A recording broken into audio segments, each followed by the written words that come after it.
이런 방송이라는 게 주말에 좀 쉬고 나면요 0점이 좀 잘 안 잡혀. 맞아. 그래서 한 30분쯤 뭔가 돼야 이게 방송이 제대로 나오는 것 같은 느낌.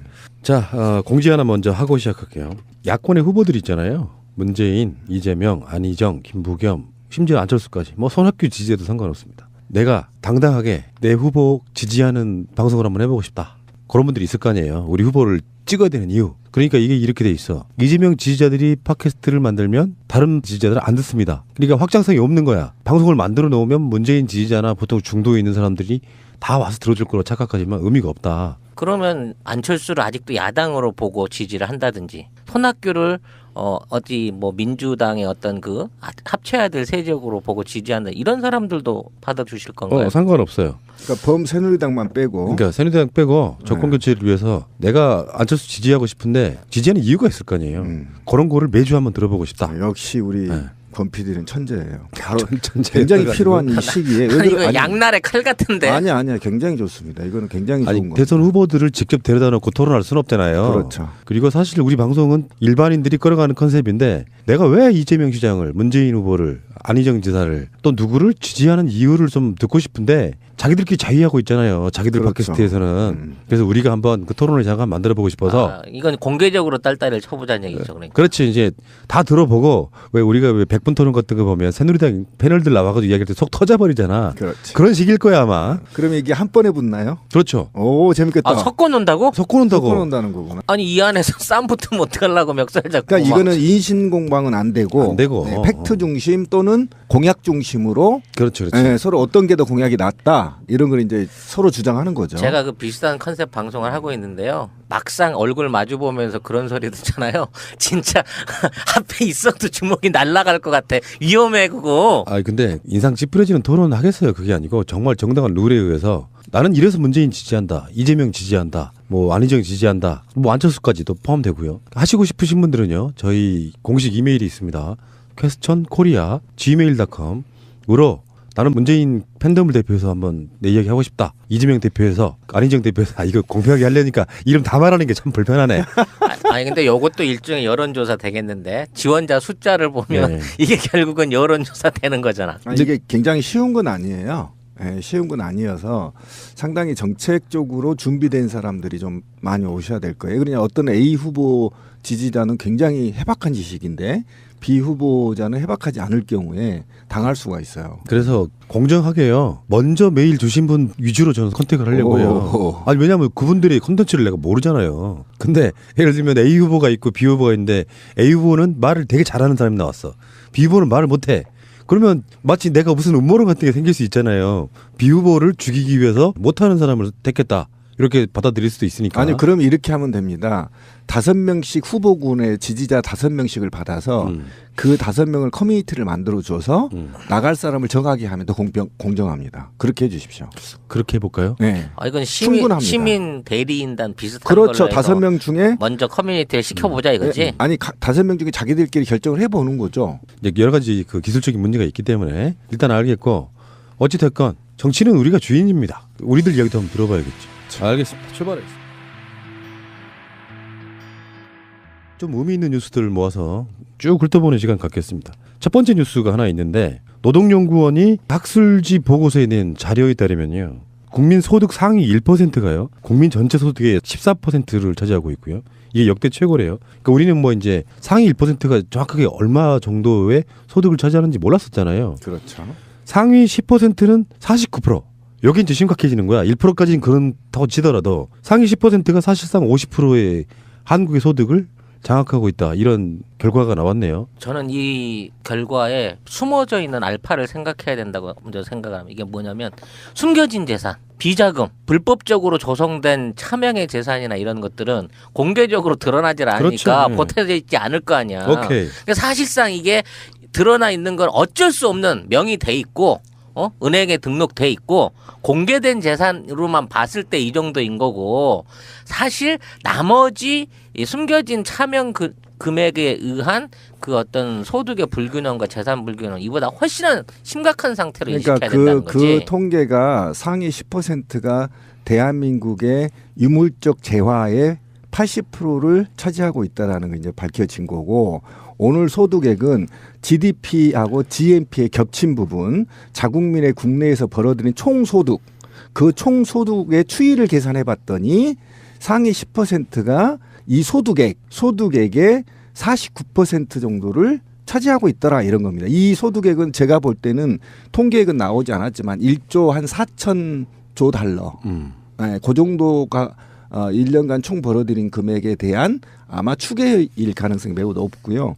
더 심각한 게 그게 아니에요. 사실은 어떻게 심각하냐면 2000년도에 정확히 2000년도 이 통계를 보면 2000년도에 9%밖에 되지가 않았었습니다. 그런데 지금 15년 후에 한국노동연구원 발표에 의하면 14.2%로 치고 올라갔다라는 거죠. 이게 굉장히 이제 심각한 문제가 있는 거의 것이고 그 사람들은 재산을 수십 배로 늘린 거네요. 프로테지로 보면 얼마 안 오를 것 같지만 그동안에 꾸준한 소득 상승률이라든지 이게 누적되어 온 거를 계산해 놓고 보면 이 금액의 차이가 어마어마하게 큰 그렇죠. 거죠. 그러니까 여기에는 누적은 잡혀 있지 않고 1년간 벌어들인 돈인데 쉽게 설명을 드리면 상위 10% 내에 있는 노동자 월급이 약 1,700만 원 정도가 올라가면 하위 나머지 80% 하위의 임금이 56만 원 정도가 깎이는 현상.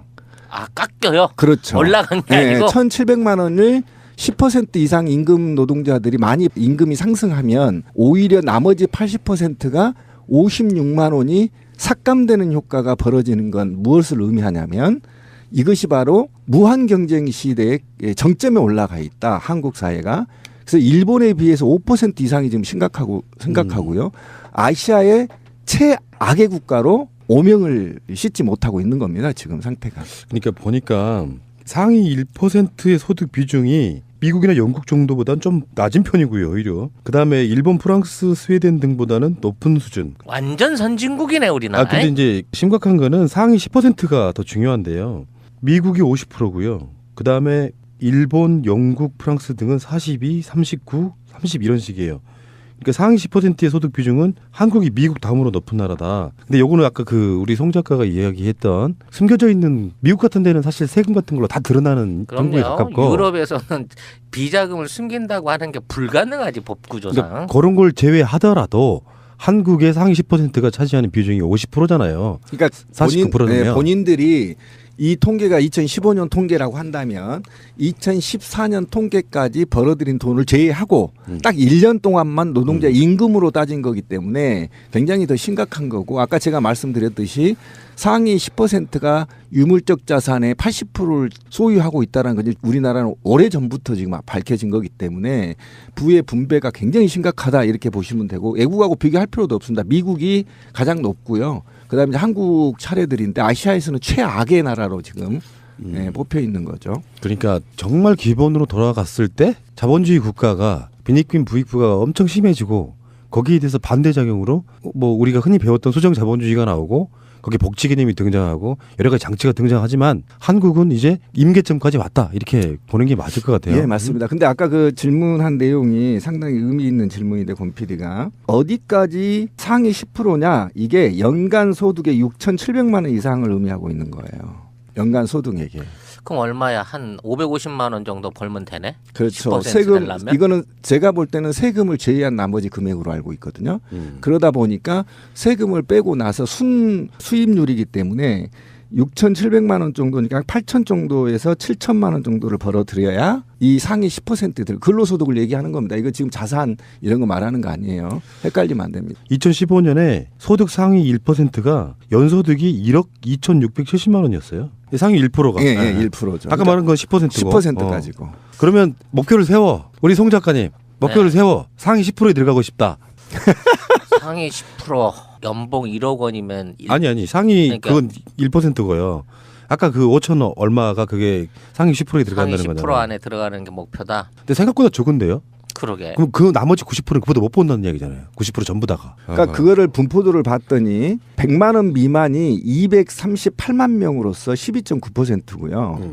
그다음에 100에서 200만 원이 37.8%로 698만 명이 있고요.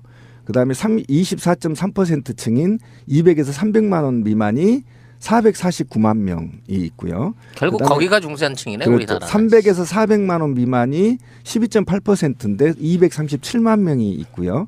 400만 원 미만, 400에서 400만 원 미만이 225만 1000명, 12.2%니까 이 통계를 이게 2013년 통계입니다. 제가 불러드린 게. 그러니까 여기에서 추가로 6천만 원까지 제가 얘기를 했잖아요. 아까 500만 원에서 100만 원 이상이면 한 6% 치더라도 전체 근로자의 수가 3천만 원 미만으로 나와 있고요. 이분들한테 여론조사를 해봤더니 네가 빈곤층이 어느라고 생각하느냐라고 얘기했더니 시민들이 어떻게 답을 했냐면 연간 2,060만 원 미만은 빈곤층이라고 답을 했대요. 그러니까 뭐냐면 월 소득액이 월 우리가 2인 가족에 이게 어떤 문제로 지금 대두됐냐 제가 한번 찾아봤더니 평균 임금이 2,470만 3천 원인데요. 4인 인구가 중고등학생들을 2명을 두고 살아가기 위해서 연과 마이너스 사이에서 살아가는 최저 표준 생계비가 448만 원이라는 겁니다. 그러면 제가 아까 말한 대로 448만 원 이하인 400만 원 미만이죠. 237만 명, 449만 명, 698만 명, 238만 명은 월 소득액의 448만 원 이하를 받기 때문에 이거는 마이너스가 돼버리는 겁니다. 빚이. 쉽게 말하면 180만 원 정도가 매월 마이너스로 살고 있다. 평균치 그러니까 이렇게 보시면 가계부채 같은 걸로 예, 그렇게 되는 겁니다. 이게 그래서 심각하다는 근데 더 심각한 건 이거죠. 예. 아까도 그 얘기 잠깐 나왔는데 상위 10%나 이런 사람들이 소득이 늘어났잖아요. 그러면 중, 하 여기서도 소득이 늘어나죠. 정상적인 거잖아. 이게 총액 같은 거야. 그 사람들 소득이 늘어났더니 중하의 계급에서는 소득이 줄어들어요. 진짜 빈익빈 부익부가 정말 가속화되고 있다는 그렇죠. 거 그게 보여주는 총액 인건비의 한계인데 예를 들면 공무원으로 한번 예를 들어볼게요. 연간 공무원 인건비가 20조라고 한다면 이 20조는 국가 GDP 상승이나 예를 들면 물가 상승이나 이런 걸 전부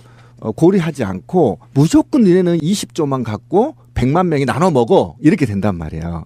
그러면 100만 명에서 예를 들면 정규직이 100만 명에서 80만 명으로 공무원 수가 줄어들면 이 20만 명에 대한 임금이 나머지 80만 명한테 돌아간 게 아니고요. 4시간짜리나 비정규직을 채용해서 이 업무를 대체해버리는 겁니다.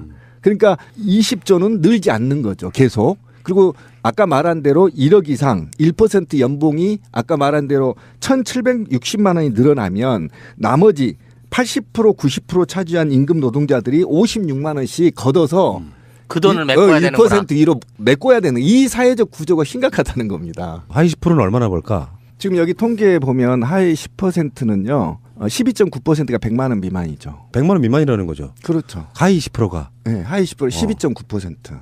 굉장히 심각하죠. 13%인데 이거는 2013년 자료이기 때문에 2016년에는 더 많았을 가능성이 굉장히 높습니다. 제가 찾아봤더니 2015년, 16년 자료가 없더라고요. 최종 자료가 2013년인데 굉장히 이게 빈곤층, 악빈곤층이죠. 그러니까 지금 우리가 생각하고 있는 소득 수준이 가장 중간 소득을 얘기하는 게 아니에요.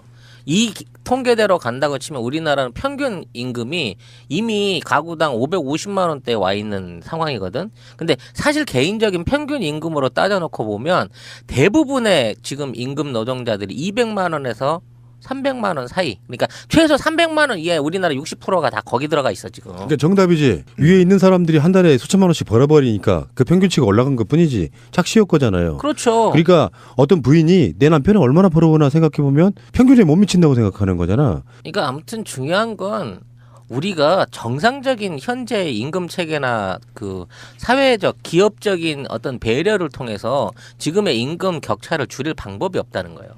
이건 법제화를 통해 가지고 전체적으로 상위에 있는 임금 부분에 과세를 높여서 밑에다 보조금 형식으로 땡겨서 지금 이 빈자리를 메꿔주든가 아니면 밑에 있는 임금 소득자들이 좀 더 많은 프로테지로 성장을 통해 가지고 그래도 내년이면 내후년이면 개선해 나갈 수 있는 방식을 만들지 않은 상태에서 지금 이대로 그냥 통계적인 성장률 수치에 맞춘 임금 상승률 이런 방식으로 가게 되면 가면 갈수록 하위층은 가난해지고 상위층만 부자가 되는 이 악순환이 개선이 안 된다는 게 문제인 그러니까 거죠. 우리나라는 근대화나 현대화가 뒤늦게 돼 있기 때문에 방법은 여러 가지가 있어요. 그러니까 우리가 원 없이 항상 주장했던 내용이 노동자 임금 상승을 통한 분배, 이거를 주장하잖아요. 예를 들면 이런 겁니다. 제가 아까 얘기했듯이 100에서 300만 원 사이에 처해 있는 사람들이 대한민국 임금 노동자의 52%예요. 그러면 아까 제가 448만 원이 최저 평균 생활비라고 했잖아요. 그러면 이분들이 300에서 300만 원 이하의 소득 가구에는 나머지 차액을 국가가 보존해 주면 됩니다. 이 방식이 가장 좋은 방식이고요.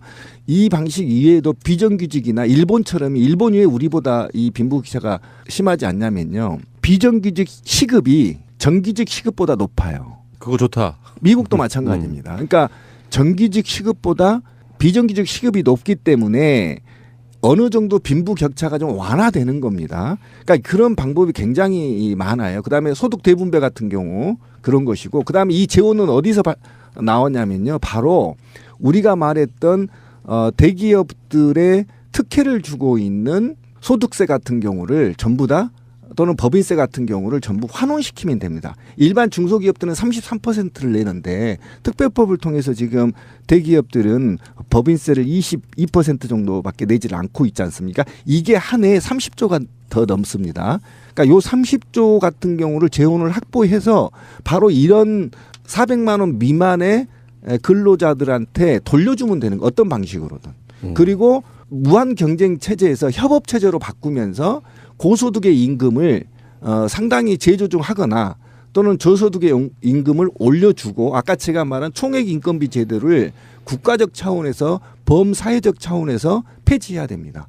어떻게 이런 일이 있습니까? 대기업들은 한 해에 10조씩 벌어들이면서 그다음에 기업 통폐합만 해도 막 3조 4조씩 늘어나는 재산이 이 노동자들한테는 돌아가지 않고 있거든요. 그러니까 이런 전반적인 사회적 구조가 다 답은 나와 있는데 워낙 이제 국가와 정경이 유착이 돼서 지금 이게 제도가 도입되지 않고 있는 것이 바로 문제점이죠. 예, 알았으니까 정권 교체 후에는 이런 것들을 줄여보는 그런 정책을 차기 정부는 수립을 해야 되겠죠. 그렇죠.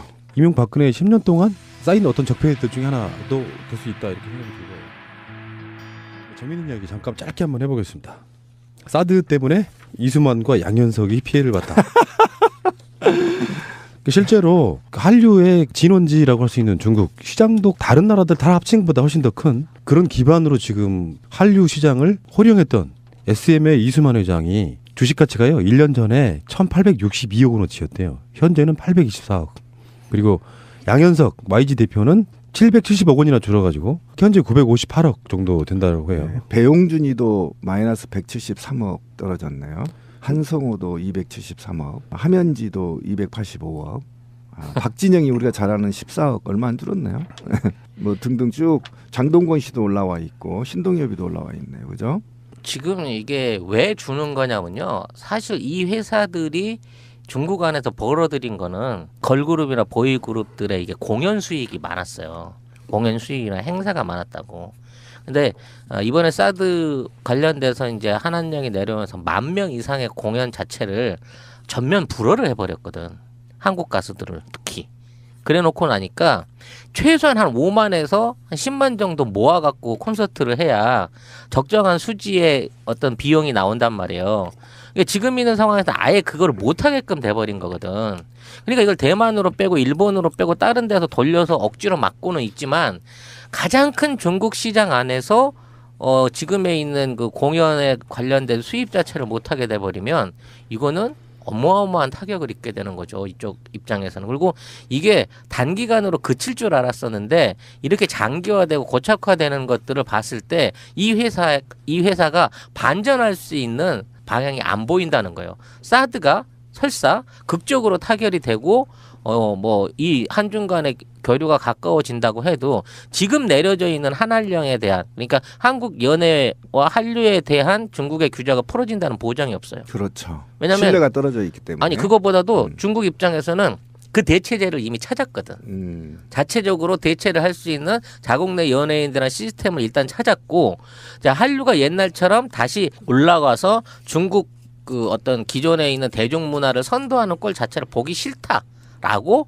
이제 지네들이 일종의 기회를 잡은 거죠.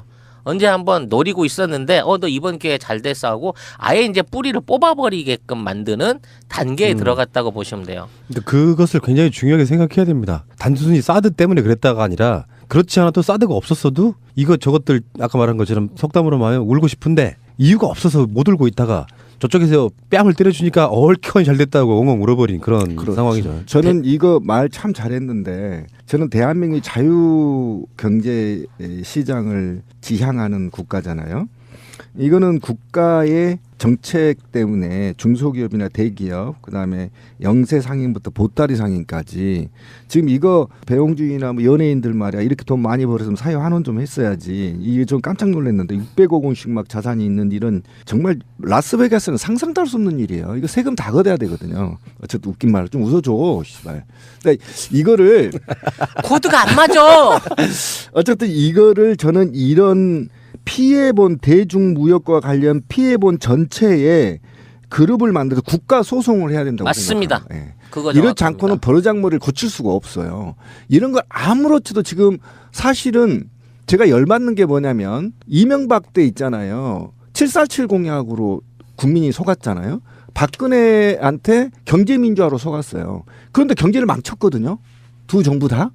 그럼 이 경제를 망친 게 누구가 망친 거냐? 그것도 하루 만에 결정해버린 사드 문제 아니었습니까? 이 문제에 대해서 이런 대중무역 업체들이 국가를 상대로 집단적으로 소송을 하지 않으면 이 궤벌을 못 고친다 앞으로도. 지금 제가 드리는 말씀이 그냥 단순하게 이게 우연의 일치로 나타날 수 있는 건지 생각을 해보세요. 중국 안에는 비디오라든지 만화라든지 막 여러 가지 기존에 있는 대중문화, 외국에 있는 대중문화가 유료로 판매될 수 있는 시스템이 사실상 없었어요. 분명히 국가에서 유료를 지향하지만 어떤 놈도 유료로 하질 않아. 그러다 보니까 이게 확산이 안 돼 있었단 말이에요. 누가 뭔가에 가서 사이트를 구성해가지고 무슨 드라마를 유료로 내려본다라는 문화 자체가 없었어. 근데 그 문화를 처음으로 만들어낸 게 태양의 후예였어요. 그래서 태양의 후예가 50억 원 좀 넘는 돈의 판권을 팔아서 얘네들이 6천억 원 이상의 다운로드 수익을 만들 수 있는 6년 동안 비리비리한 음원 동영상 다운로드 회사 하나를 그냥 재벌을 만들어줬어요. 그렇게 되고 난 다음에 한알량이 빵 터져버린 거야. 자, 이제 본격적으로 팔아야 돼, 우리 거. 근데 그 자체를 들어갈 수 있는 길을 막아버린 거야. 그러면 지금 도깨비 같은 드라마 틀고 있거든요. 중국에서 도깨비를 안 볼까요? 난리예요. 다 난리인데 이걸 누가 보겠어요? 불법으로 다운로드 받은 애들이 다 본단 말이야. 그리고 나중에 우리가 한알량에 풀어서 도깨비가 들어갈 수 있을 때쯤 되면 거의 중고된 거지. 옛날 대장금이랑 비슷한 수준으로 갚버리는 거예요. 판권의 가치가 이미 사라져버린 이런 식이 돼버리는 거죠. 한알량이 딱 생기고 나서 작년 연말부터 바로 뭐가 됐냐면 중국 안에서 음원 다운로드 시장이 이제 공개적으로 열렸어요. 중국의 대자본에 의해서. 그 전까지 한국 뭐 보이그룹 걸그룹들 한국 히트곡들 그냥 무제한으로 다 받았어도 국가가 규제 안 했어. 근데 한알량 딱 맞고 우리 거 못 들어가게 된 그 순간부터 지금은 다 돈을 내야만 그거를 받아서 볼 수 있게끔 중국 내의 법규가 바뀌고 있다고. 과연 이게 우연의 일치로 일어날 수 있는 시스템의 진행이냐는 거죠. 중국은 예전부터 한국에 있는 한류를 부러워했어요. 왜? 자기네들처럼 문화가 깊고 인구가 많고 다양한 어떤 문화적인 자산이 있다고 생각했는데 중국 거는 전 세계 어딜 가도 맥히질 않는데 대한민국이라는 조그만 나라에 있는 문화 콘텐츠들이 저렇게 전 세계를 다 휩쓰는 걸 보고 우리가 저걸 반드시 배워야 되겠다 그래서 무제한적으로 처음엔 받아들였다고. 그래서 진출이 쉬웠던 거지. 자, 이 진출을 통해 가지고 무료로 돼 있는 시장을 확산을 시켰고 이제는 유료화해서 돈을 받을 시점이 딱 됐을 때 사드가 터졌고 한국의 모든 문화 콘텐츠들이 중단된 상태에서 그 자리를 중국의 유료화 사이트들이 하나씩 잠식하고 자리를 잡아가고 있단 말이에요. 우리나라에 있는 업체들도 다 들어가서 드라마 현지 제작하려고 했고 우리 드라마들 해외 중국에 진출시켜서 현지 제작하거나 우리 것들 직배할 수 있는 시스템을 만들려고 했는데 그 시스템을 만들어 보기도 전에 사드 한 방에 모든 게 원점으로 돌아갔고 중국에는 우리가 만들려고 했던 사이트들이 만들어서 본격적인 영업을 시작했단 말이에요. 그게 이제 늦은 거지. 이제 들어가도. 우리나라 게임 산업처럼 내가 게임을 개발하거나 컨텐츠를 개발해도 걸어줄 데가 없어서 결국은 헐값에 넘겨서 수수료나 따먹어야 되는 수준으로 이제 우리 한류의 가치가 강등되고 있다는 게 문제인 거예요. 그러니까 박근혜 씨가 드라마 마니아라면서 한류 팬인 거였잖아요. 외국만 나가면 한류 데리고 가서 거짓했고요. 그런데 알고 보면 우리가 의심하는 것처럼 사드 같은 걸로 거액을 빼먹고 드라마는 진짜로 소모품이었던 거야. 자기가 발전시켜줄 정부 차원에서 뒷받침해줘야 되는 부분도 있잖아요. 그러니까 안봉근이가 수첩으로 보고를 다 했더만요. 이미 이거 사드 하게 되면 한류 이쪽에 치명적으로 저쪽에 제재 들어오게끔 돼 있다고 보고를 받고도 무시했어 이 여자는. 자기가 좋아하는 거를 이렇게 망가뜨리는 못된 팬 같으니라고. 그러고도 송중기를 좋아할 자격이 있어 당신이? 그러게 말입니다. 예. 그러고도 길라임이라고 이름을 써 당신이? 그러니까 백선엽 이 양반 지금 살아 계세요. 연세가 벌써 무려 97세입니다. 만으로. 대단합니다. 근데 백선엽이 이제 6.25의 영웅으로는 알려져 있지만 다른 식으로 말하면 또 어마어마한 친일파였기 때문에 백선엽은 권과가 있는 건데 그 백선엽에 대해서 우리나라 최초의 명예 5성 장군을 추대하려고 했다는 거예요.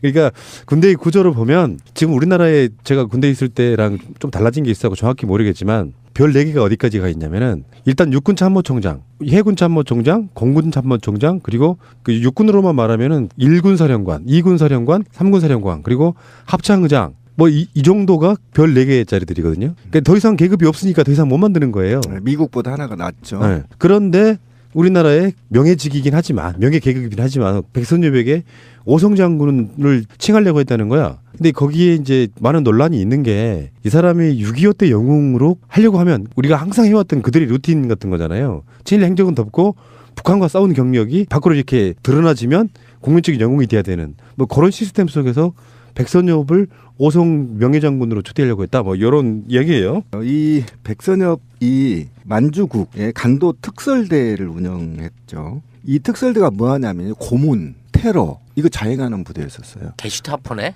네, 완전히 했었고 그다음에 독립군을 완전히 테러하거나 또 더 제가 충격적인 것은 이 간도 특설대가 한국 농민을 사륙했어요. 그래서 정말 20년 동안 그 간도에서 우리 독립군과 토착민들, 내국인들이 거기에 올라가서 이제 정착을 했었죠. 오래전부터 한말, 구한말 때부터. 이런 정착지를 쑥대밭으로 만들어서 사실상 간도에 살고 있는 한민족을 대거 사륙과 살상으로 몰아내는 역할을 해왔어요. 이 특설대가 만주국에서. 그래서 사실은 20년 동안 굉장히 활발하고 우리 영토처럼 우리 영토였죠 거의 농사꾼들 다 우리 이 구한말 때 도망갔던 사람들이기 때문에 그것들 완전히 몰아내고 이 독립운동을 전부 다 중국 내륙으로 흩어지게 만드는 계기가 됐던 게 바로 이 백선엽이 활동했던 간도 특설대의 활약이 대단했었다는 겁니다. 그럼에도 불구하고 대한민국 최고의 명예를 역사에서 대한민국 군이 말이죠. 독립군의 정신을 이어받은 군이 이 친일파, 악질적인 친일파를 5성 장군으로 모시려고 했던 건 굉장히 아이러니한 일이죠. 근데 지금 백선엽뿐만이 아니고요. 신비님 말씀에는 대한민국 군이 독립군에 뭐 이어받아?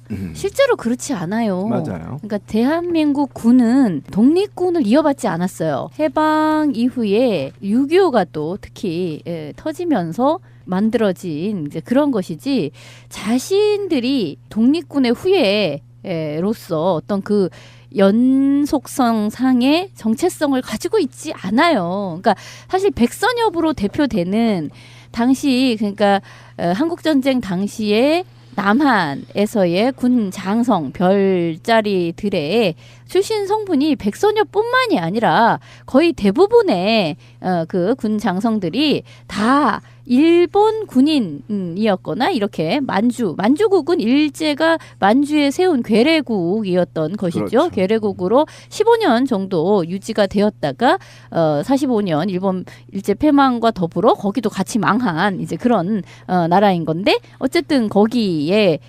군인이거나 이제 그랬던 거죠. 그러니까 백선엽이 대표적인 인물이고 백선엽 말고도 나머지 한국전쟁 당시에 남한 군대를 이끌었던 사람들은 다 일제 군인으로서의 자신의 정체성을 이렇게 이어가지고 있었던 사람들이에요. 그러니까 자꾸 무슨 아니 대한민국 국군인데 독립군을 때려잡던 사람들이 이건 뭐 백선엽 한 사람의 뭐 이건 너무 기괴한 일이야. 이게 아니라고.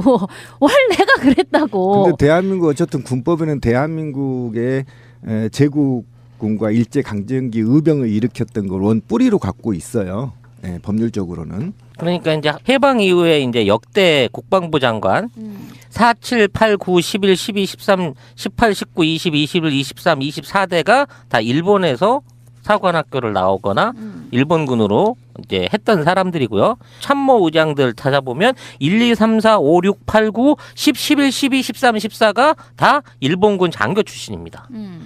뭐 역대 육군 참모총장 더하죠. 1, 2, 3, 4, 5, 8, 6, 7, 10, 9, 11, 12, 13, 14, 15, 16, 17, 18, 19, 20, 21대까지도 다 일본군 장교 출신이고요. 역대 공군 참모총장도 1, 3, 5, 7, 8, 9, 11, 12, 13. 뭐 이 정도 수준이니까 지금 현재 대한민국에 존재했던 장성들과 참모총장의 80%가 다 일본군이나 만주군 출신이라는 얘기예요. 그러니까 이게 바로 이승만과 하지의 협작으로 만들어진 대한민국의 굴절된 역사죠, 사실은. 근데 어쨌든 백선엽 같은 경우 이런 그러니까 친일파의 군 최고 지휘권자들을 보면 한 번도 있잖아요. 일본군과 싸워본 적이 없어요, 얘들은. 그렇구나. 일본이랑 싸움본 적이 내국인을 없구나. 죽이거나. 일본과 왜 싸워? 자기가 그러니까. 거기 밑에 있었는데. 주로 한국인만 전문적으로 굉장히 열받는 사륙하던 거야. 사람들이지. 우리 같은 민족만 사륙을 했잖아. 만주에서 하고 또 한국 전쟁 때 하고. 전쟁 때 하고. 그게 뭐 그렇게 분리되어 있는 것도 아니에요. 그러니까. 만주냐 반도냐. 제 생각은요. 참 아이러니합니다. 일부는 일본 군에 있던 장교들이 들어오는 거 할 수는 있지. 왜냐하면 완전히 공백 상태로 나라를 시작할 수는 없잖아요. 근데 일본군 장교로 독립군 터벌했다라고 하면 그것에 대한 과오에 대한 반성, 이걸 바꿔 받아들이고, 그리고 하나 더는 우리나라 독립군도 있었잖아. 독립군도 군에 이렇게 배치가 되게 그렇지. 되는 그 시스템으로 갔어야죠. 과거는 잊어라. 우리나라 건국한 것은 1948년이다. 그리고 북한과 맞서 싸웠기 때문에 영웅이다. 이거잖아요. 앞에 뒤에 있는 그 이전의 것들은 뭔 개지랄을 했어도 그렇죠. 그냥 묻어두자. 요 분위기 아닙니까? 그래서 지금 우리나라가 이 모양이 꼴 여기까지 온 거고. 이 정신이 지금 박근혜 탄핵 사건까지 이어지는 거예요, 사실은. 사실 알고 보면 그렇죠. 네, 이어졌고 그 안에는 그들만의 이너서클이 있어요. 있어서 한국의 모든 재화를 장악하고 있는 거죠. 근데 저는 지금 나무님의 말씀하신 게 이상한 실용과 절충이라는 생각이 드는 거예요. 실제로 그런 일은 일어나지 않습니다. 무슨 얘기냐면 아니 백선엽 같은 사람이 뭐 국군 그 장성으로 오는 거는 나쁘지 않다? 그렇지 않죠. 나쁘죠. 나빴어. 그러니까 필요악이다. 지금 이제 이런 식의 이야기를 하시는 것 같은데 근데 이 사람이 왔어요. 근데 지금 말씀하신 것처럼 자 독립군도 같이 와. 그런 일은 일어날 수가 없는 거예요. 이건 적대적 관계였기 때문에 적대적 관계인데 뭐 과거는 묻어두고 과거 적대적이었던 사람들이 한 군대를 이루어.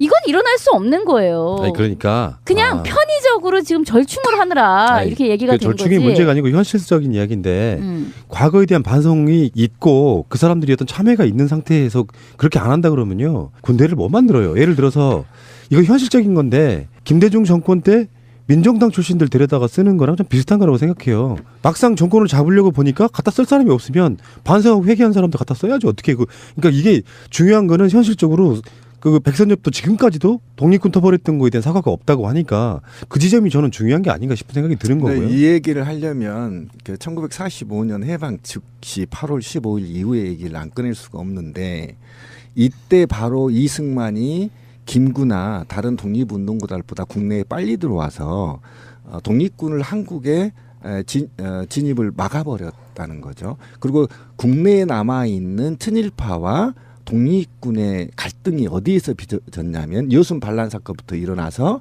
결국은 빨치산까지 몰아버린 거죠. 그러니까 군대 내에 그렇죠. 좌파를 척결한다라는 척결한다는 걸로 이유로. 시작이 된 거니까. 그래서 사실은 이들의 친일 경찰들이 사실은 독립군, 전통적인 독립군이나 또는 이 애국적인 세력들을 빨갱이로 몰아서 빨치산으로 몰아서 참수시켜버리는 과정이 여순 반란 사건부터 쭉 하물며 저기 4.3 항쟁까지 이어지는 거잖아요. 그리고 지금 뭐 이승만 이야기도 했지만 사실 45년 상황에서 이승만이 들어왔을 때 이승만 자체는 무슨 힘이 있는 게 아니에요. 문제는 그 이승만을 비호하였던, 그리고 나머지 지금 뭐 독립군이 들어오는 것을 막고 했던 거는 이승만이 주체가 아니고 미군이 주체였던 거죠. 미군이 사실은 일본 조선을 점령했던 일본 대신에 자신들이 와서 일제를 무장해제시킨다라는 개념이었지, 정확히 말하면 점령군으로 온 거지 해방군으로 온 게 아니었단 말이에요. 그러니까 사실은 거기에 원죄가 있는 거죠. 정확히는. 이런 식으로 이야기해보고 싶어. 명분과 이런 걸로만 이야기할 수가 없는 부분이 실제로요. 지금 현재도 정치권에서 그런 게 있거든요. 저쪽에서 정말 열심히 활동했던 사람이거나 저쪽 출신인 사람을 데려다 쓰는 게 저쪽을 무너뜨리는데 가장 좋은 효과적인 부분이 있어요. 그렇잖아요. 그렇죠. 예를 들어서 문재인 대표가 특전사령관 출신을 이번에 캠프 영입했잖아요. 그쪽으로부터 나오는 공격을 막아주는 효과가 있는 거거든요. 그런 측면을 얘기하는 거지. 일단 기본적으로는 역사적인 참여가 우선이다. 저는 말씀드렸고요. 아니 백선엽이 이 아이들이 얼마나 잔인했냐면요. 간도직에서 독립군을 잡으면요. 개가 뜯어먹게 했어요. 아, 개자식이네 진짜. 또는요. 남편을 불태워 죽이는 겁니다. 그리고 딸이 있잖아요. 딸 자식들을 또 와이프를 보는 앞에서 강간을 해요. 아, 이거는 비일비재하고요. 한 동네를요. 못 나오게, 한 동네 수백 명을 못 나오게 일본군이 이 간도국의 이 특설대회들이 둘러싸고 불을 질러버려요. 나오면 총으로 쏴 죽이고, 안 나오면 타 죽고. 똑같은 짓을 이제 지리산에서도 했고 하고 다 4.3 때도 했고 똑같은, 그게 이제 토벌이라는 게 그 소리인 거예요. 이런 악질 예. 같은 놈들이 정말 대한민국에서 지금도 편안하게 살아있다는 건 대한민국 참 좋은 나라예요. 그러니까 씨발. 생각해 보면은 나치 이런 거 예. 지금도 찾아서 처벌하잖아요. 예, 최근에도 무슨 80명 때렸잖아요. 잡아가지고. 97세 정말 오랫동안 살았다. 예, 예. 자, 알겠습니다. 슬프네요. 우리가 지금 저번 방송에서 미국 국방부 장관 옹군 이야기도 했고요. 근데 그게 어떤 의도인지 이제 좀 눈이 보여요. 미국 국방부 장관은 제임스 매티스는 그런 이야기도 했거든요. 기자들하고의 이야기에는 북한이 도발하지 않으면 뭐 사드 배치할 이유가 없다 이렇게 단서를 달았는데, 그러니까 이제 송주나 계시는 분들은 북한이 도발할 일이 없으니까 사드 배치 안 하겠네 이렇게 희망을 품었지만 그거는 진짜로 어떤 립서비스처럼 저는 보이고, 앞으로 있을 키리졸브 또는 독수리 훈련 이런 거에 대대적으로 어마어마한 무기들을 한국에 쏟아붓겠다는 거거든요. 어쩌면 마지막 도발이 될 수도 있는, 발악이 될 수도 있는 북풍을 가져올 가능성이 높은 것. 왜냐하면 이렇게 되면은 북한도 반발이 만만치 않거든요. 북한이 쑥대밭 만들어보겠다는 의도로 지금 무기들을 동원하는 건데, 여기서 나오는 것 중에 죽음의 백조라 그래갖고 비행기요, 폭격기 모양을 보니까 정말로 백조처럼 생겼더라고. 근데 이게 이름이 B1B라고 하는 건데 그 최대 속도가 막 이래요. 그래서 괌에서 한 번 뜨면 한반도까지 2시간 만에 오고요. 와. 이런 거 타고 해외여행 다니면 정말 그러니까. 좋겠다. 예. 키 리졸브 훈련의 사실상의 목적은 유사시 한반도 안에서 지휘 체계의 전환 훈련입니다. 뭔 얘기냐면 지금 있는 우리나라의 화력으로는 북한이 들어왔을 때 압도적인 제압이나 역으로 밀고 올라가는 부분이 부족하기 때문에 한반도에 지원군을 상륙시키고, 그 상륙군이 지원했을 때 어떠한 방식으로 국군이나 기존에 있는 미군 병사들하고 조합을 이뤄가지고 다음 전장으로 치고 들어가는가에 대한 훈련인 거예요. 그러니까 매번 들어올 때마다 일종의 새로운 무기들이 하나씩, 그동안 없었던 무기들이 하나씩 나타나는 거예요. 우리가 잘 모르지만 뭐 새로운 유형의 전차라든지 포라든지 미사일이라든지 이런 무기들이, 최신 무기들이 우리 전장 안에 동원이 되고 그런 무기들을 활용하는 모습들을 쭉 보게 되는 거죠. 공개 시연을 하는 거예요. 그렇게 되면 우리 있는 군인들이나 장성들이 그 훈련을 보고 뭐라고 얘기를 하겠습니까? 와, 초무기 정말 혁신적이고 필요하다.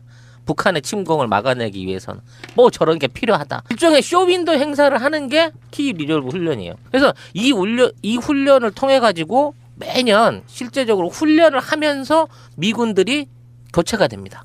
훈련하러 내려왔던 애들이 우리나라에 자리를 잡고 또 훈련이 끝나고 나면 기존에 배치됐던 애들이 돌아가는 훈련인 거예요. 그러니까 이 훈련이 멈출 리가 없겠죠. 근데 매번 올 때마다 뭔가 새로운 것들을 자꾸 들고 오니까 북한 입장에서는 찜찜한 거예요. 그리고 이 무기들이 굉장히 지금까지 잘 안 알려졌던 타격역이라 그래야 되나? 그러니까 단순하게 방어용으로 보기에는 너무 공격적인 무기들이 들어오기 때문에 북한이 화들짝하는 거란 말이에요. 지금 훈련을 서남 해안 어디 삼가에서 하고 있지만 이걸 쑥 올려가지고 군사분계선 넘어가서 거기서 훈련하면 그냥 거기서 국지전 되는 거예요. 그런 부분이 있기 때문에 북한 입장에서는 총동원령을 걸게 되는 거죠. 공군, 육군부터 시작해갖고 막상 들어오게 되면 막을 능력도 없지만 어차피 저런 무기들을 가진 미국의 7함대 항모가 호위를 해주는 저런 특수부대 기계화 사단들이 하나 들어온다 그러면 저거 평양으로 쳐들어올까봐 전 군에 비상령을 거는 거예요. 전에 우리나라 연평도인가에 거기에 계속 포 쐈던 그 사건 기억나죠? 막 생중계도 되고 그랬었는데 네. 키리졸브 같은 걸 하다가 북한 쪽으로 포탄 하나가 잘못해 날아가. 아 이거 실수인데라고 하는데 북한에서 빵빵하고 그쯤에 탄핵 돼가지고 대선 줌이라고 생각하면 끔찍하지 않습니까? 그 전적을 유도할 수 있죠. 그런 측면에서 일단 B1B부터 다시 얘기를 하면 B1B가 뭐가 죽음의 백조라고 하냐면 다른 전투기는 굉장히 탑재의 폭약이나 미사일이 적어요. 그리고 순항 시간이 짧습니다. 근데 B1B는 폭약과 순항 미사일까지 탑재되어 있어서 자체에 대규모 공격이 가능한 건데요. 1.2 마하 1.2밖에 안 되거든요.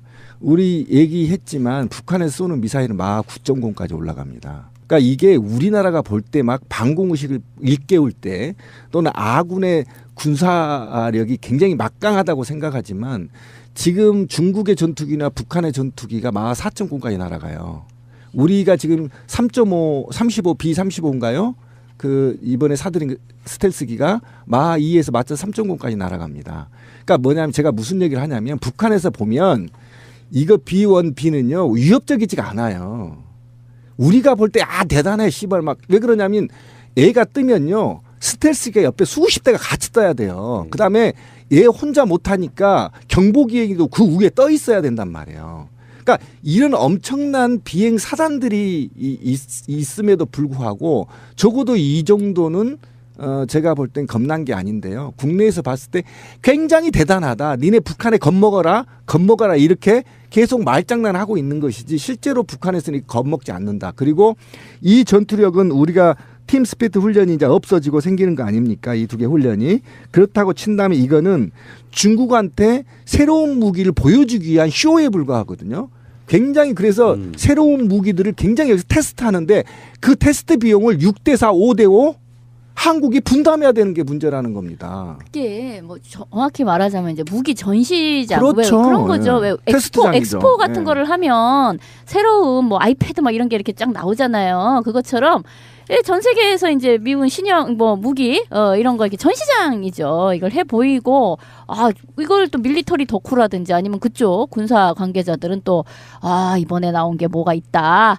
훈련에서 뭐가 이렇게 나왔다. 이런 걸 이제 뭐 받아 쓰고 그쪽 저널에 나오고 이렇게 되는 거죠. 근데 저는 이게 참 묘해요. 이런 뉴스를 어떻게 바라봐야 하는가에 문제가 있는데 가령 과거에 80년대에 팀 스피리트 훈련이 있을 적에 뭐 그런 뉴스가 많이 나왔었어요. 북한에서 팀 스피리트 훈련을 강하게 비난했다. 막 이런 식의 뉴스 있잖아요. 그러면 이제 그냥 듣는 한국 사람 입장에서는 뭐야? 팀 스피리트 훈련을 하든 말든 지들이 왜 난리야? 이제 이렇게 들었단 말이에요. 근데 그때로서는 정말 북한 입장에서 굉장히 현실적인 위협을 느꼈다는 거예요. 그리고 실제로 북한 주민들한테도 그 위협을 굉장히 강조했다는 거예요. 미군과 남한 괴뢰군이 걔네 그렇게 얘기하니까 괴뢰군이 언제든 북조선을 치려고 하는 저런 합동 군사 훈련을 한다. 자기들이 이제 위협을 강조하면서 늘 그런 이야기를 했던 거지. 근데 그것이 모여 쌓여 결국은 무엇이 되었는고 하니 자기들 논리는 그거예요. 북핵의 논리가 그 근거가 여기에 있는 거예요. 우리가 미국하고 여러 가지 군비 경쟁을 쭉 해왔다 이거야. 배를 골아가면서 쭉 그쪽에서 팀 스피리트 훈련이니 뭐니 하는 거 그거를 막기 위해서 재래식 군사 훈련과 뭐 무기와 막 이런 걸 쭉 해왔어. 무기 경쟁을. 그런데 그렇게 하다 보니 경제적으로 망그러지고 너무너무 힘이 후달리고 어렵다 이거야. 그래서 우리는 그렇게 안 가고 북핵 핵을 개발하고 그 나머지 여력을 경제를 살리는 걸로 해야 되겠다라는 게 북한 지금 그 김정은 그 3대 체제가 하는 말인 거예요. 그걸 가지고 북한 주민들에게 설득 내지는 위험 내지는 그 정당성을 얻고 있는 거예요. 근데 지금 이 상황에서 자 이제 팀 스피리트 훈련 아니고 이제 키 리졸브 훈련 자 멋진 빰빠밤 막 뭐 100조가 날아요 막 위협적이야 뭐 5만 가지 무기가 있어 자 엄청나게 자랑스럽지 이거 우리 자랑스러워해야 될 일인가요? 이게 결과적으로는 동아시아 군비를 서로 확장시키는 거에 지금 하나의 뭐랄까 트리거 역할을 하고 있는 거라고 봐야 되는 거예요. 우리 자랑스러워. 자 북한의 위협으로부터 우리는 충분히 막아낼 수가 있어. 아 국군의 날 지나가는 탱크 보고 박수치는 그 심정으로 이걸 바라보면서 와 무지 좋아 하고 끝낼 일이냐 이게. 결국은 아까 이야기한 중국이면 중국 또는 러시아면 러시아 등등의 서로 군비 경쟁과 또는 북핵의 그러한 논리에 결국은 뒷받침이 되는 거에 이거는 일조하는 것이다라고밖에 볼 수 없는 거예요. 그 나무님이 정확한 지적을 하신 게요. 이 랜서가 떠서 날라오는 거는 북한의 위협용이 아니라 중국에 대한 위협용입니다. 이 랜서 하나가 실을 수 있는 폭탄이 130톤 가량 이론적으로 적재가 가능하고요. 44발 이상의 미사일, 그 중에 36발 이상의 핵폭탄을 탑재를 할 수 있다는 얘기거든요. 그러면 웬만한 일국의 총무장한 화력이나 마찬가지예요. 이게 하나 뜨면 사실상 중국의 만약 이거 중국이나 주변에 있는 국가에다가 이 정도의 36발의 핵폭탄을 쏠 수 있는 그게 기계가 날아온다고 하면요. 저게 우리한테 오는 거 아니야. 저거 우리 동네 오는 거 아니고 북한에 구경시켜주라고 가는 거야. 저 안에 든 거는 다 물폭탄이야. 안전해. 라고 말해도 기분 나쁘잖아. 그렇지. 핵폭탄 36발짜리가 날아다니는데 그것도 자기 영공 안에 어디든 들어갈 수 있는 항속거리를 가진 놈이. 이거는 단순하게 지금 북한을 자극하는 거 이상으로 아까 말씀드린 대로 동아시아 전체가 들썩들썩할 일을 북한하고 한국을 핑계로 미국이 저지르고 있는 거라는 거죠. 그러니까 어쨌든 북한의 GDP가 33조밖에 되지 않습니다. 전체 국가가. 그러니까 미국에 따지면 뭐 수십 분의 1도 안 되는 거죠. 한국에 비해서도 마찬가지고요. 그리고 인구도 고작 해봐야 2,700만도 안 되는 나라입니다. 그런데 전 세계 최대의 강국인 3개의 국가가 모든 전쟁 물자를 총동원해서 북한 경계선까지 왔다 갔다 해요. 그럼 반대로 한번 얘기해 봅시다. 러시아하고 중국 최대의 무기 군함들이 38선까지 북한에서 내렸다 올라갔다 내렸다 올라갔다 한 달 내내 이 짓거리 해보세요. 그럼 남한이 어떻게 생각하겠습니까?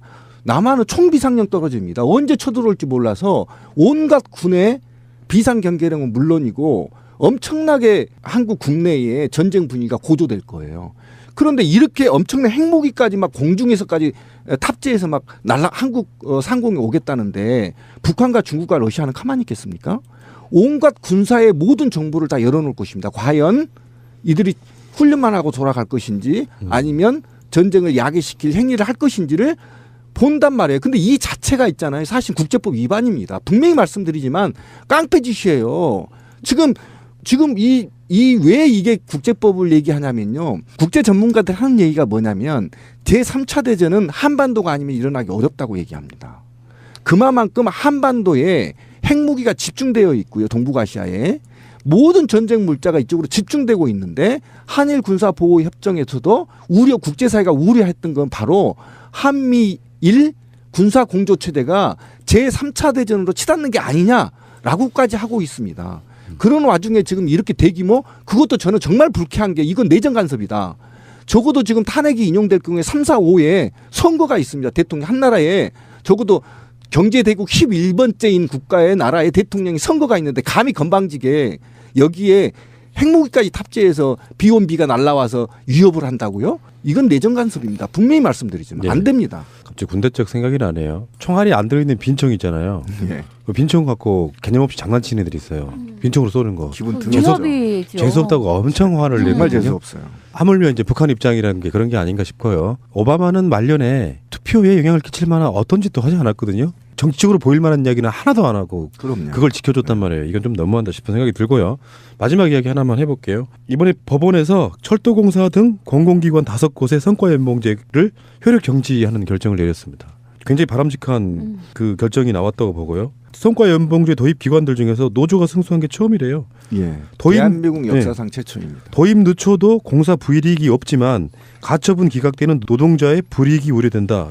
이런 취지로 그럼 신비님이 지금 하고 있는 거 가처분 안 하고 지금 그냥 받아서 나눠 쓰기 한 거 이거 지금 국가가 하지 말라 그랬잖아요. 그 영향 안 미치나요? 영향 미쳐야 되겠죠. 정상적인 거라면 이가 선례가 있기 때문에 이제는 노사정이 합의를 이끌어내서 성과연봉제를 전면 폐지해야 되는 거죠. 제가 분명히 얘기했잖아요. 공무원들이 어떻게 성과연봉제를 할 수 있습니까? A 동사무소에서는 주민등록증 10장을 띄니까 너는 S등급 먹고 너는 하루에 한 장 띄었으니까 D등급 먹고 이게 말이 안 되잖아요.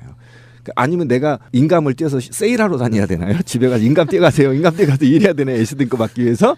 이건 말도 안 되는 겁니다. 이거는 시행령 그 전에는 이렇게 대규모로 하지 않았었는데 최순실 박근혜 정부가 시행령으로 강행했던 부분이 있어서 저는 이건 바로 폐지해야 된다고 생각하고 새로운 임금 체제를 국민과 대타협을 통해서 체제를 바꿔야 된다. 그래서 아까 말했던 네. 임금의 빈익분 부익부도 그렇죠. 재조정해야 된다라는 게 있습니다. 새가 날아든다 해서 패널들 성과연봉제를 한번 해보면은 멘틀이 안 갖고만 얘기를 하게 되는 거예요.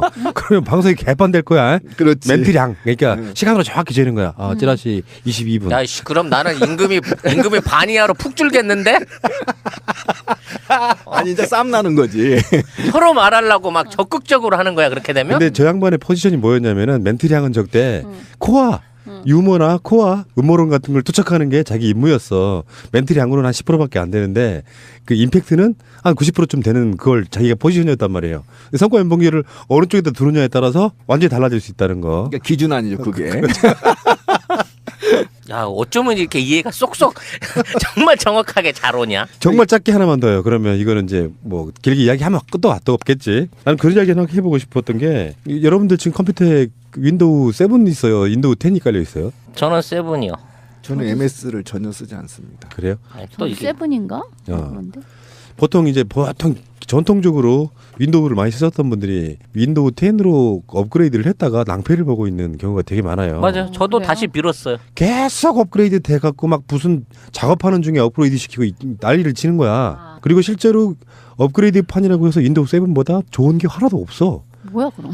복잡하기만 하고 일단 너무 많아졌어 기능이. 내가 도저히 쓸 수도 없고 알아서 상관없는 기능들이 단추가 엄청 많이 생겨났고 글씨가 작아져가지고 눈이 침침한 나는 이게 잘 보이지도 않아. 여기 이제 완전 스마트폰과 이렇게 완전 연동 이런 개념으로 만든 거거든요. 그래요? 근데 실제로 컴퓨터만 쓰는 사람들은 불편해. 아. 그래가지고 자기들이 왜 핸드폰도 버전 올라가는 것처럼 버전을 올려서 판매를 했는데 실제로 윈도우 7의 절반에 불과해가지고 MS 입장에서는 이제 새로 내놓은 상품이 사람들한테 안 쓰이는 거죠. 기업들이나 뭐 정부 기관 같은 데서도. 근데 그 7과 10은 굉장히 아까 말한 대로 맥을 따라 했었어요. 맥 OS를 따라 했는데 맥 OS는 어떤 장점이 있냐면 내가 사무실에 있는 컴퓨터와 집에 있는 컴퓨터, 핸드폰, 아이폰 3개를 연동할 수가 있습니다. 그러니까 이메일을 하나로 로그인을 하면 이 파일의 모두를 다 어느 PC에서 가든 어느 PC에서 작성하든 동시에 사용할 수가 있었던 거죠. 그런데 IBM PC는 그게 불가능했습니다. 왜 그러냐면 집에 가서도 따로 다 이렇게 서버로 연결되어 있지 않기 때문에. 근데 이번에 그걸 시도한 겁니다. 그런데 왜 이게 실패로 돌아가냐면 윈도우 계열의 스마트폰 OS가 활성화되어 있잖아요. 맞아요. 사실상 80% 이상이 지금 안드로이드 체제로 되어 있고 안드로이드와 윈도우는 또 다릅니다. OS가 다르기 때문에 이게 연동돼 실패했다. 그래서 불필요한 기능이 굉장히 탑재되어 있어서 오히려 윈도우 7으로 돌아가려고 하는데 지금 빌 게이트가 어쨌든 인도 세븐을 일정 기간에 없애버리겠다고 했지 않습니까? 없애버리고 했다는데 이 정책을 더 이상 철회할 수밖에 없는 이제 세븐이 그렇죠. 사용도가 높아서 유지할 수밖에 없는 처지에 와 있다 이렇게 보시면 되는 그러니까 겁니다. 새로운 전략이 안 먹혀가지고 그렇죠. 그 회사가 주춤하게 되는 모든 그 CEO들이 성공하는 프로젝트만 내는 건 아니고요. 요거는 시장에서 바로 반응이 오잖아요. 아까 그렇죠. 그송 작가도 나도 그렇고 10으로 업그레이드 시켰다가 불편한 게 너무 많아가지고 내리면 이건 전략 실패다 이렇게 그러네요. 보시면 되겠고. 알겠습니다. 여기까지. 이 악순환이 개선이 안 된다는 게 문제인 그러니까 거죠. 우리나라는 근대화나 현대화가 뒤늦게 돼 있기 때문에 방법은 여러 가지가 있어요. 그러니까 우리가 원 없이 항상 주장했던 내용이 노동자 임금 상승을 통한 분배, 이거를 주장하잖아요. 예를 들면 이런 겁니다.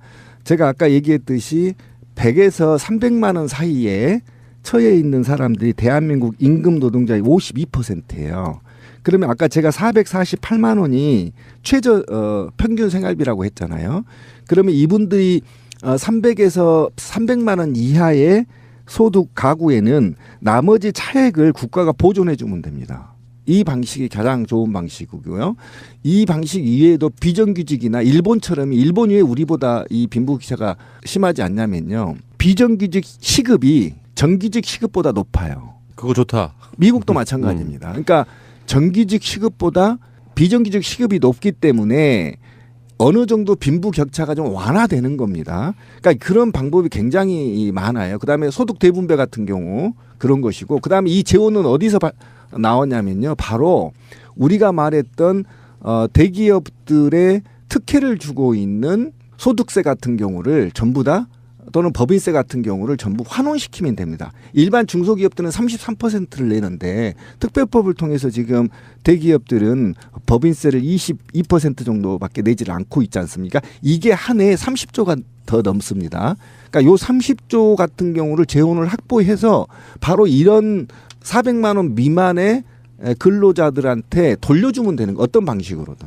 그리고 무한 경쟁 체제에서 협업 체제로 바꾸면서 고소득의 임금을 상당히 재조정하거나 또는 저소득의 임금을 올려주고, 아까 제가 말한 총액 인건비 제도를 국가적 차원에서 범사회적 차원에서 폐지해야 됩니다.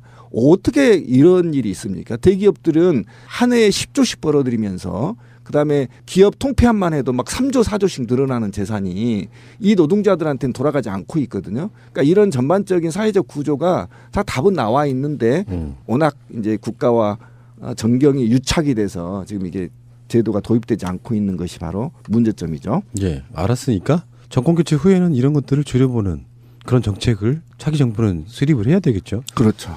이명박근혜 10년 동안 쌓인 어떤 적폐들 중에 하나도 될 수 있다 이렇게 생각이 들고, 재미있는 이야기 잠깐 짧게 한번 해보겠습니다. 사드 때문에 이수만과 양현석이 피해를 봤다.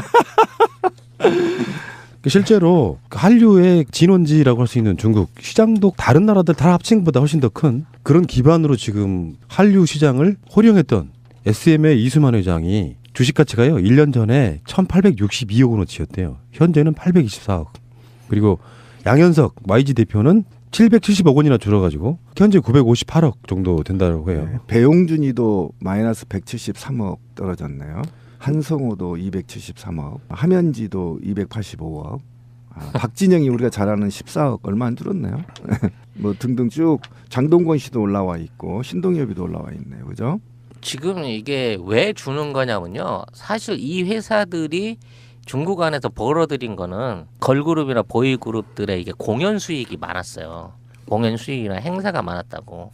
근데 이번에 사드 관련돼서 이제 한한령이 내려오면서 10,000명 이상의 공연 자체를 전면 불허를 해버렸거든. 한국 가수들을 특히. 그래 놓고 나니까 최소한 한 5만에서 한 10만 정도 모아갖고 콘서트를 해야 적정한 수지의 어떤 비용이 나온단 말이에요. 지금 있는 상황에서 아예 그걸 못하게끔 돼버린 거거든.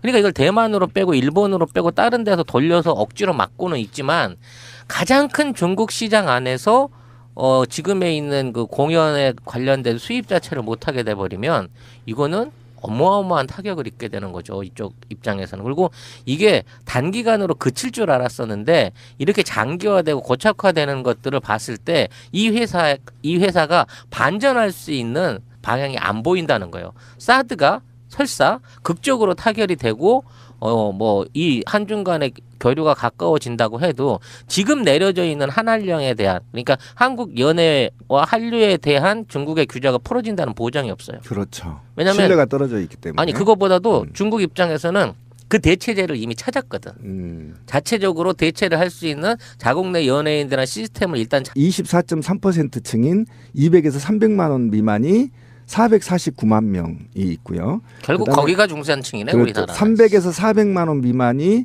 12.8%인데 237만 명이 있고요.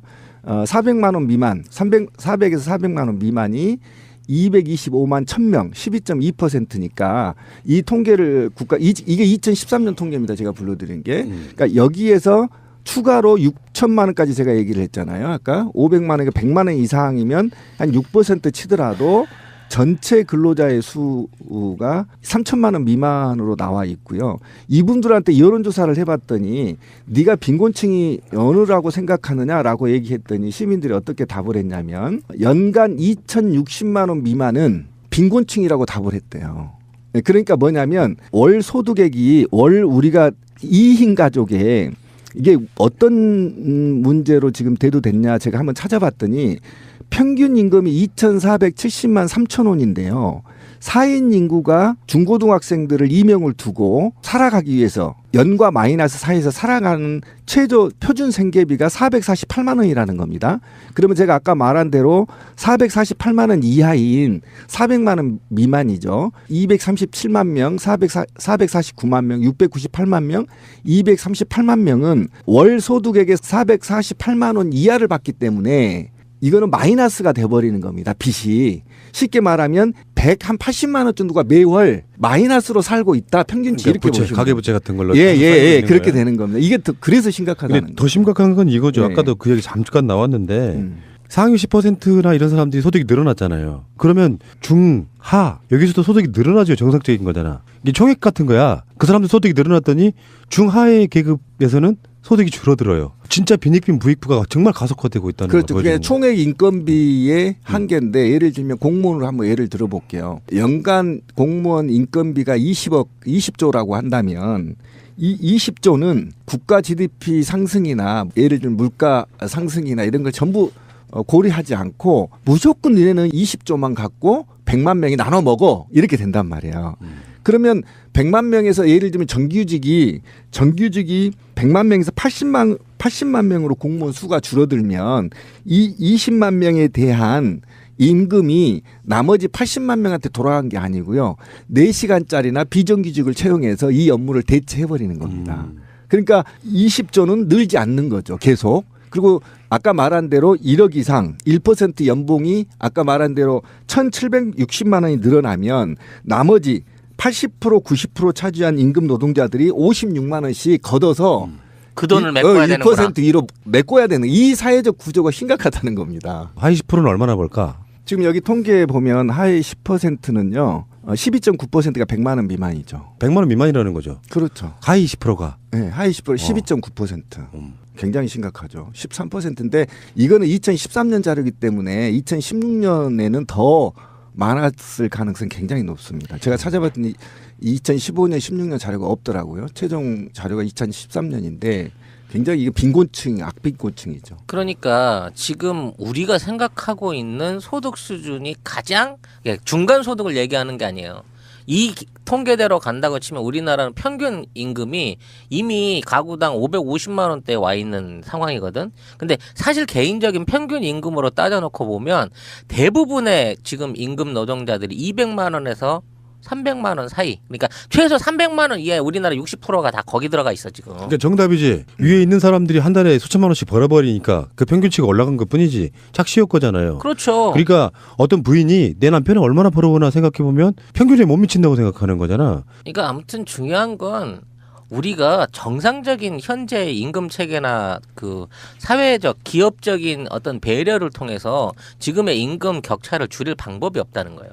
이건 법제화를 통해 가지고 전체적으로 상위에 있는 임금 부분에 과세를 높여서 밑에다 보조금 형식으로 땡겨서 지금 이 빈자리를 메꿔주든가 아니면 밑에 있는 임금 소득자들이 좀 더 많은 프로테지로 성장을 통해 가지고 그래도 내년이면 내후년이면 개선해 나갈 수 있는 방식을 만들지 않은 상태에서 지금 이대로 그냥 통계적인 성장률 수치에 맞춘 임금 상승률 이런 방식으로 가게 되면 가면 갈수록 하위층은 가난해지고 상위층만 부자가 되는 쪽 재화의 80%를 차지하고 있다라는 게 이제 밝혀진 거고 오늘 소득액은 GDP하고 GNP의 겹친 부분 자국민의 국내에서 벌어들인 총소득 그 총소득의 추이를 계산해 봤더니 상위 10%가 이 소득액의 49% 정도를 차지하고 있더라 이런 겁니다. 이 소득액은 제가 볼 때는 통계액은 나오지 않았지만 1조 한 4천조 달러.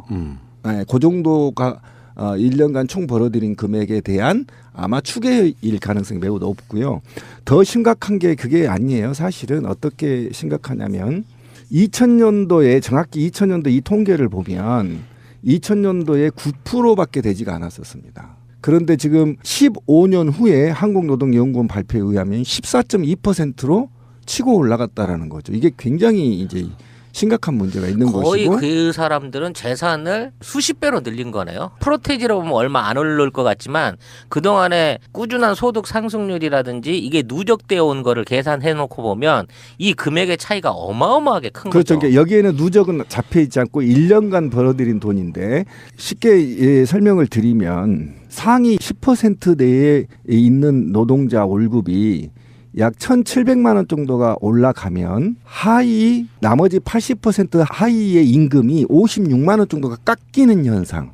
아 깎여요? 그렇죠. 올라간 게 네, 아니고 1,700만 원을 10% 이상 임금 노동자들이 많이 임금이 상승하면 오히려 나머지 80%가 56만 원이 삭감되는 효과가 벌어지는 건 무엇을 의미하냐면 이것이 바로 무한 경쟁 시대의 정점에 올라가 있다. 한국 사회가. 그래서 일본에 비해서 5% 이상이 지금 생각하고요. 아시아의 최악의 국가로 오명을 씻지 못하고 있는 겁니다. 지금 상태가. 그러니까 보니까 상위 1%의 소득 비중이 미국이나 영국 정도보다는 좀 낮은 편이고요. 오히려. 그다음에 일본, 프랑스, 스웨덴 등보다는 높은 수준. 완전 선진국이네 우리나라. 근데 이제 심각한 거는 상위 10%가 더 중요한데요. 미국이 50%고요. 그다음에 일본, 영국, 프랑스 등은 42, 39, 30 이런 식이에요.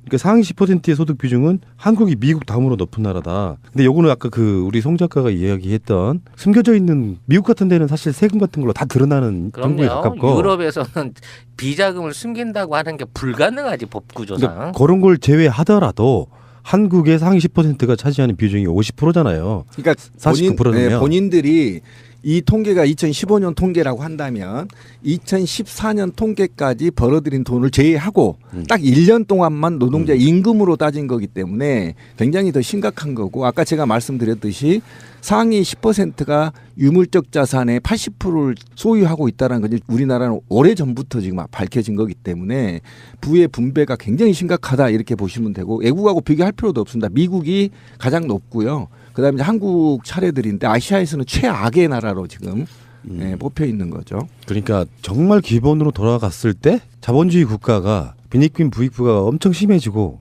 거기에 대해서 반대작용으로 뭐 우리가 흔히 배웠던 수정 자본주의가 나오고 거기에 복지 개념이 등장하고 여러 가지 장치가 등장하지만 한국은 이제 임계점까지 왔다 이렇게 보는 게 맞을 것 같아요. 예, 맞습니다. 근데 아까 그 질문한 내용이 상당히 의미 있는 질문인데 권 PD가 어디까지 상위 10%냐 이게 연간 소득의 6,700만 원 이상을 의미하고 있는 거예요. 연간 소득액에.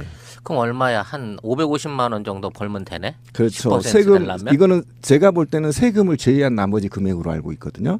그러다 보니까 세금을 빼고 나서 수입률이기 때문에 6,700만 원 정도니까 8천 정도에서 7천만 원 정도를 벌어들여야 이 상위 10%들 근로소득을 얘기하는 겁니다. 이거 지금 자산 이런 거 말하는 거 아니에요. 헷갈리면 안 됩니다. 2015년에 소득 상위 1%가 연소득이 1억 2,670만 원이었어요. 상위 1%가. 예, 1%죠. 아까 말한 건 10%고. 10% 가지고.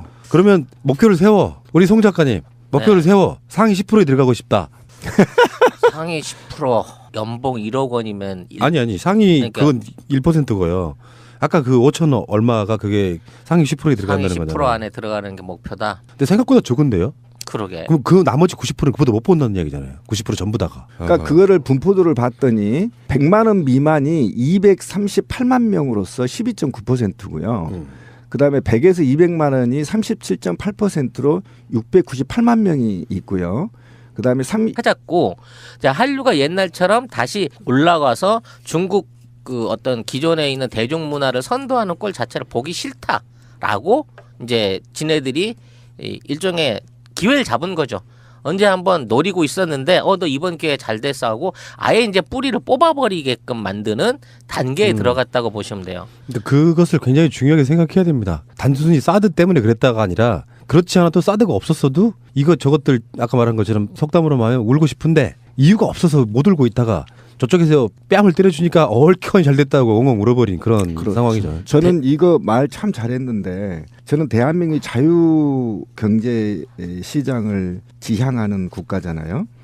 이거는 국가의 정책 때문에 중소기업이나 대기업, 그다음에 영세 상인부터 보따리 상인까지 지금 이거 배용주의나 뭐 연예인들 말이야 이렇게 돈 많이 벌었으면 사회 환원 좀 했어야지. 이게 좀 깜짝 놀랐는데 600억 원씩 막 자산이 있는 일은 정말 라스베가스는 상상도 할 수 없는 일이에요. 이거 세금 다 걷어야 되거든요. 어쨌든 웃긴 말을 좀 웃어줘, 씨발. 그러니까 이거를 코드가 안 맞아. 어쨌든 이거를 저는 이런 피해본 대중무역과 관련 피해본 전체에 그룹을 만들어서 국가 소송을 해야 된다고 맞습니다. 생각합니다. 예. 그거 이렇지 정확합니다. 않고는 버르장머리를 고칠 수가 없어요. 이런 걸 아무렇지도 지금 사실은 제가 열받는 게 뭐냐면 이명박 때 있잖아요. 747 공약으로 국민이 속았잖아요. 박근혜한테 경제민주화로 속았어요. 그런데 경제를 망쳤거든요. 두 정부 다. 그럼 이 경제를 망친 게 누구가 망친 거냐? 그것도 하루 만에 결정해버린 사드 문제 아니었습니까? 이 문제에 대해서 이런 대중무역 업체들이 국가를 상대로 집단적으로 소송을 하지 않으면 이 계보를 못 고친다 앞으로도. 지금 제가 드리는 말씀이 그냥 단순하게 이게 우연의 일치로 나타날 수 있는 건지 생각을 해보세요. 중국 안에는 비디오라든지 만화라든지 막 여러 가지 기존에 있는 대중문화, 외국에 있는 대중문화가 유료로 판매될 수 있는 시스템이 사실상 없었어요. 분명히 국가에서 유료를 지향하지만 어떤 놈도 유료로 하질 않아. 그러다 보니까 이게 확산이 안 돼 있었단 말이에요. 누가 뭔가에 가서 사이트를 구성해가지고 무슨 드라마를 유료로 내려본다라는 문화 자체가 없었어. 근데 그 문화를 처음으로 만들어낸 게 태양의 후예였어요. 그래서 태양의 후예가 50억 원 좀 넘는 돈의 판권을 팔아서 얘네들이 6천억 원 이상의 다운로드 수익을 만들 수 있는 6년 동안 비리비리한 음원 동영상 다운로드 회사 하나를 그냥 재벌을 만들어줬어요. 그렇게 되고 난 다음에 한알량이 빵 터져버린 거야. 자, 이제 본격적으로 팔아야 돼, 우리 거. 근데 그 자체를 들어갈 수 있는 길을 막아버린 거야. 그러면 지금 도깨비 같은 드라마 틀고 있거든요. 중국에서 도깨비를 안 볼까요? 난리예요. 다 난리인데 이걸 누가 보겠어요? 불법으로 다운로드 받은 애들이 다 본단 말이야. 그리고 나중에 우리가 한알량에 풀어서 도깨비가 들어갈 수 있을 때쯤 되면 거의 중고된 거지. 옛날 대장금이랑 비슷한 수준으로 갚버리는 거예요. 판권의 가치가 이미 사라져버린 이런 식이 돼버리는 거죠. 한알량이 딱 생기고 나서 작년 연말부터 바로 뭐가 됐냐면 중국 안에서 음원 다운로드 시장이 이제 공개적으로 열렸어요. 중국의 대자본에 의해서. 그 전까지 한국 뭐 보이그룹 걸그룹들 한국 히트곡들 그냥 무제한으로 다 받았어도 국가가 규제 안 했어. 근데 한알량 딱 맞고 우리 거 못 들어가게 된 그 순간부터 지금은 다 돈을 내야만 그거를 받아서 볼 수 있게끔 중국 내의 법규가 바뀌고 있다고. 과연 이게 우연의 일치로 일어날 수 있는 시스템의 진행이냐는 거죠. 중국은 예전부터 한국에 있는 한류를 부러워했어요. 왜? 자기네들처럼 문화가 깊고 인구가 많고 다양한 어떤 문화적인 자산이 있다고 생각했는데 중국 거는 전 세계 어딜 가도 맥히질 않는데 대한민국이라는 조그만 나라에 있는 문화 콘텐츠들이 저렇게 전 세계를 다 휩쓰는 걸 보고 우리가 저걸 반드시 배워야 되겠다 그래서 무제한적으로 처음엔 받아들였다고. 그래서 진출이 쉬웠던 거지. 자, 이 진출을 통해 가지고 무료로 돼 있는 시장을 확산을 시켰고 이제는 유료화해서 돈을 받을 시점도 딱 됐을 때 사드가 터졌고 한국의 모든 문화 콘텐츠들이 중단된 상태에서 그 자리를 중국의 유료화 사이트들이 하나씩 잠식하고 자리를 잡아가고 있단 말이에요. 우리나라에 있는 업체들도 다 들어가서 드라마 현지 제작하려고 했고 우리 드라마들 해외 중국에 진출시켜서 현지 제작하거나 우리 것들 직배할 수 있는 시스템을 만들려고 했는데 그 시스템을 만들어 보기도 전에 이런 방송이라는 게 주말에 좀 쉬고 나면요 0점이 좀 잘 안 잡혀. 맞아. 그래서 한 30분쯤 뭔가 돼야 이게 방송이 제대로 나오는 것 같은 느낌. 자, 공지 하나 먼저 하고 시작할게요. 야권의 후보들 있잖아요. 문재인, 이재명, 안희정, 김부겸, 심지어 안철수까지 뭐 손학규 지지해도 상관없습니다. 내가 당당하게 내 후보 지지하는 방송을 한번 해보고 싶다. 그런 분들이 있을 거 아니에요. 우리 후보를 찍어야 되는 이유. 그러니까 이게 이렇게 돼 있어. 이재명 지지자들이 팟캐스트를 만들면 다른 지지자들은 안 듣습니다. 그러니까 확장성이 없는 거야. 방송을 만들어 놓으면 문재인 지지자나 보통 중도에 있는 사람들이 다 와서 들어줄 거로 착각하지만 의미가 없다. 그러면 안철수를 아직도 야당으로 보고 지지를 한다든지 손학규를 어디 뭐 민주당의 어떤 그 합쳐야 될 세력으로 보고 지지한다 이런 사람들도 받아주실 건가요? 상관없어요. 그러니까 범새누리당만 빼고. 그러니까 새누리당 빼고 정권 교체를 위해서 내가 안철수 지지하고 싶은데 지지하는 이유가 있을 거 아니에요. 그런 거를 매주 한번 들어보고 싶다. 역시 우리 네. 범피디는 천재예요. 바로 천재 굉장히 필요한 이 시기에. 이거 양날의 칼 같은데. 아니야. 굉장히 좋습니다. 이거는 굉장히 좋은 아니 거. 대선 후보들을 직접 데려다 놓고 토론할 수는 없잖아요. 그렇죠. 그리고 사실 우리 방송은 일반인들이 끌어가는 컨셉인데 내가 왜 이재명 시장을 문재인 후보를 안희정 지사를 또 누구를 지지하는 이유를 좀 듣고 싶은데 자기들끼리 자위하고 있잖아요. 자기들 그렇죠. 팟캐스트에서는. 그래서 우리가 한번 그 토론을 잠깐 만들어보고 싶어서. 이건 공개적으로 딸딸이를 쳐보자는 얘기죠. 그러니까. 그렇지. 이제 다 들어보고 왜 우리가 왜 100분 토론 같은 거 보면 새누리당 패널들 나와가지고 이야기할 때 속 터져버리잖아. 그렇지. 그런 식일 거야 아마. 그러면 이게 한 번에 붙나요? 그렇죠. 오 재밌겠다. 섞어놓는다고? 섞어놓는다고. 섞어놓는다는 거구나. 아니 이 안에서 쌈 붙으면 어떡하려고 멱살 잡고. 그러니까 막. 이거는 인신공방은 안 되고, 안 되고. 팩트 중심 또는 공약 중심으로 그렇죠. 서로 어떤 게 더 공약이 낫다 이런 걸 이제 서로 주장하는 거죠. 제가 그 비슷한 컨셉 방송을 하고 있는데요. 막상 얼굴 마주 보면서 그런 소리 듣잖아요. 진짜 앞에 있어도 주먹이 날아갈 것 같아. 위험해 그거. 아 근데 인상 찌푸려지는 토론 하겠어요. 그게 아니고 정말 정당한 룰에 의해서 나는 이래서 문재인 지지한다, 이재명 지지한다, 뭐 안희정 지지한다, 뭐 안철수까지도 포함되고요. 하시고 싶으신 분들은요, 저희 공식 이메일이 있습니다. questionkorea@gmail.com으로 나는 문재인 팬덤을 대표해서 한번 내 이야기 하고 싶다. 이재명 대표해서 안희정 대표해서 이거 공평하게 하려니까 이름 다 말하는 게 참 불편하네. 아니 근데 요것도 일종의 여론조사 되겠는데 지원자 숫자를 보면 네. 이게 결국은 여론조사 되는 거잖아. 아니, 이게 굉장히 쉬운 건 아니에요. 쉬운 건 아니어서 상당히 정책적으로 준비된 사람들이 좀 많이 오셔야 될 거예요. 그러냐 어떤 A 후보 지지자는 굉장히 해박한 지식인데 B 후보자는 해박하지 않을 경우에 당할 수가 있어요. 그래서 공정하게요. 먼저 메일 주신 분 위주로 저는 선택을 하려고 해요. 아니 왜냐하면 그분들이 콘텐츠를 내가 모르잖아요. 근데 예를 들면 A 후보가 있고 B 후보가 있는데 A 후보는 말을 되게 잘하는 사람이 나왔어. B 후보는 말을 못해. 그러면 마치 내가 무슨 음모론 같은 게 생길 수 있잖아요. B 후보를 죽이기 위해서 못하는 사람을 택했다. 이렇게 받아들일 수도 있으니까. 아니 그럼 이렇게 하면 됩니다. 5명씩 후보군의 지지자 5명씩을 받아서 그 5명을 커뮤니티를 만들어 줘서 나갈 사람을 정하게 하면 더 공정합니다. 그렇게 해주십시오. 그렇게 해볼까요? 네. 이건 충분합니다. 시민 대리인단 비슷한 그렇죠. 걸로 해서 5명 중에 먼저 커뮤니티에 시켜보자 이거지. 아니 5명 중에 자기들끼리 결정을 해보는 거죠. 이제 여러 가지 그 기술적인 문제가 있기 때문에 일단 알겠고 어찌 됐건 정치는 우리가 주인입니다. 우리들 이야기도 한번 들어봐야겠죠. 알겠습니다. 출발하겠습니다. 좀 의미 있는 뉴스들을 모아서 쭉 훑어보는 시간 갖겠습니다. 첫 번째 뉴스가 하나 있는데 노동연구원이 학술지 보고서에 낸 자료에 따르면요. 국민 소득 상위 1%가요. 국민 전체 소득의 14%를 차지하고 있고요. 이게 역대 최고래요. 그러니까 우리는 뭐 이제 상위 1%가 정확하게 얼마 정도의 소득을 차지하는지 몰랐었잖아요. 그렇죠. 상위 10%는 49%.